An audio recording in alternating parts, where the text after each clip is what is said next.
Hello student, कैसे हैं आप सब।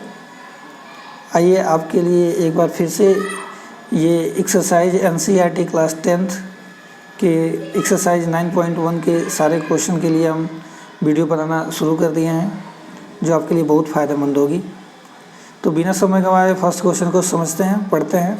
देखिए क्वेश्चन क्या कह रहा है। ये क्वेश्चन ये कह रहा है कि ज़मीन के आधार पर एक पोल यानी कि एक खंभा लगा हुआ है और इस खंभे के सिरे से एक डोरी ज़मीन के किसी बिंदु पर बंधी हुई है और डोरी की लंबाई 20 मीटर की है। जब आप पढ़ेंगे तो कुछ इस प्रकार एक क्वेश्चन को आप इंटरप्रेट करेंगे।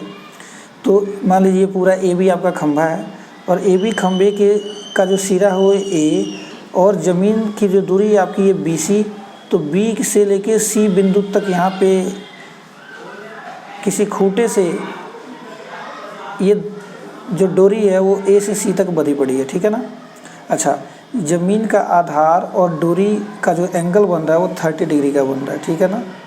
ठीक है, अब आपसे इस क्वेश्चन में पूछा गया है कि बताइए खंभे की ऊंचाई जो कि ये ए बी है वो कितनी है, ठीक है। तो सॉल्व करते हैं। पहले मैं रूल बता दूं इस चैप्टर के किसी भी क्वेश्चन को करने से पहले, जो या तो इस चैप्टर के अंदर क्वेश्चन के लिए डायग्राम दिया रहेगा या तो आपको डायग्राम बनाना पड़ेगा। अच्छी बात यह है कि क्वेश्चन में डायग्राम दिया हुआ है, ठीक है। तो आपको एक तो एंगल दिया रहेगा और उसके बाद कोई एक साइड दी हुई होगी, ठीक। तो हमें क्या करना है, जो साइड दी हुई है और जो साइड निकालनी है, ये इनका रिलेशन किसके साथ है इसका पता लगाना है, ठीक है। समझ में आ गई बात।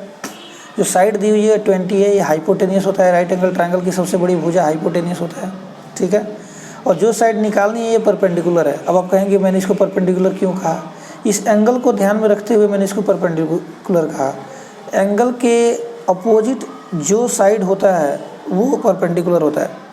अगर मैं बात करूँ इस ए की, तो ए के सामने जो भुजा होगी बी सी, तो एंगल ए के लिए बी सी परपेंडिकुलर बन जाएगा, एंगल सी के लिए ए बी परपेंडिकुलर बन जाएगा, ठीक है। तो इस प्रकार आप ये मत समझ लीजिएगा कि बी के लिए परपेंडिकुलर बन जाएगा, बी के लिए बात लागू नहीं होती है। समझ में आई बात अच्छे से। ये केवल और केवल एक्यूट एंगल यानी कि न्यून कोण के लिए बात लागू होती है, जो 90 डिग्री से कम होते हैं, ठीक है ना। तो इसके सामने की भुजा क्या हो गई, परपेंडिकुलर फॉर 30 डिग्री के एंगल, और ए के लिए परपेंडिकुलर क्या हो जाएगा बी सी। तो हमें क्वेश्चन के अंदर दिया हुआ है 30 डिग्री, तो हमारे लिए परपेंडिकुलर बना ए बी, ठीक है। तो चलिए ए बी निकालना है, यानी परपेंडिकुलर निकालना है, और हाइपोटेनियस दिया हुआ है, ठीक है। तो पी और एच, यानी अगर इस क्वेश्चन को सॉल्व करें, मैंने यहाँ पे सॉल्व किया हुआ, मैं इसको आपको समझा रहा हूँ। हमने एक डायग्राम ले लिया और हमने देखा कि ये एच है और ये पी है। अच्छा, तो एच और पी का relation P upon H formula बनता है साइन थीटा का, ठीक है। और थीटा यानी कि जो क्या कहते हैं, जो एंगल दिया हुआ है 30 डिग्री दिया हुआ है, तो मैंने सीधे ले लिया साइन 30। इसकी वैल्यू 1/2 होती है। आपके बुक में पीछे एक टेबल दिया हुआ है, उसमें सबकी वैल्यू दी हुई है, आप उसे लर्न करेंगे, ठीक है। तो वहाँ से मैंने साइन 30 की वैल्यू 1/2 ले ली। अच्छा, और साइन थीटा या साइन 30, अब जो कुछ भी कहे, तो साइन की जो साइन आइडेंटिटी का जो वैल्यू होता है पी अपॉन एच, ठीक है।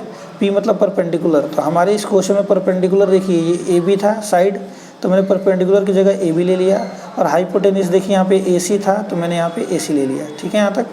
अच्छा, और इधर का 1/2 मैंने यहाँ पे कैरी कर लिया, फिर क्रॉस मल्टीप्लाई कर दिया मैंने यहाँ पे, देखिए इस वाले में, ठीक है। अब क्या किया मैंने, इस ए सी की वैल्यू यहाँ पे देखिए दी हुई है 20, मैंने इसको रिप्लेस किया यहाँ पे, फिर इस 2 को ट्रांसपोज करके इधर भेजा, ठीक है। तो क्या मिला, ये 2 से कट गया 10 बार में, तो ए बी यानी खंबे की जो हाइट निकली वो 10 मीटर निकली, ठीक है। तो बाद में आंसर को आप समराइज कर दीजिए कि height of pole equal to 10 metre. इतना सा क्वेश्चन था, ठीक है। चलिए, अगर ये वीडियो आपको अच्छा लगे तो आप जल्दी से लाइक कीजिए, सब्सक्राइब कीजिए, और कुछ अगर सजेशन है तो ज़रूर आप कमेंट्स बॉक्स में डालिए। आपका सजेशन हमेशा वेलकम होगा हमारी तरफ से। Thank you, have a nice day.